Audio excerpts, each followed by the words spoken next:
In today's video, I'm going to teach you how to add page in GoDaddy website.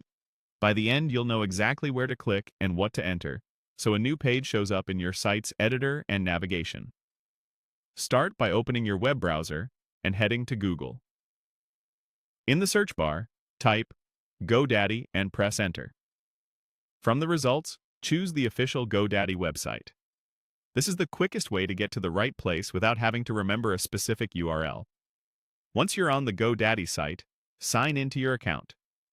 After you're logged in, look to the upper right corner of the page and click your account name.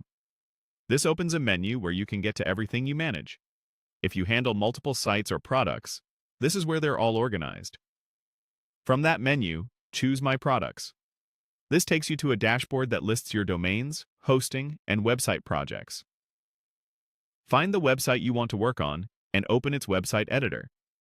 Make sure you're selecting the correct site if you manage more than one, so you don't accidentally add a page somewhere else. Inside the editor, look toward the top right corner for a plus icon. Click that plus sign. This is GoDaddy's shortcut for adding new items to your site, and it keeps the process quick and consistent no matter what theme you're using. Next, choose New Page. This tells the editor you want a full, standalone page, not just a section inside an existing page. Picking New Page ensures your page gets its own spot in the site's structure. You'll be prompted to enter a page title. Type the name you want visitors to see. Keep it clear and concise, for example, About, Services, or Contact.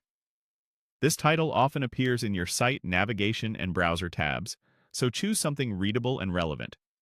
You can update it later if you change your mind, but setting a good title now helps keep your site organized. When your title looks good, click Create Page. GoDaddy will add the new page to your site and place it within your page list. Depending on your theme and settings, it may also appear in your main menu automatically. If it does, you'll see it in your site preview right away. If you don't worry, you can adjust menu visibility and order within the same editor when you're ready. That's it. You've gone from finding GoDaddy, to signing in, to creating a brand new page inside your website. With the page created, you're all set to customize its content whenever it fits your workflow. Thanks for watching, and great job taking another step toward a more complete site.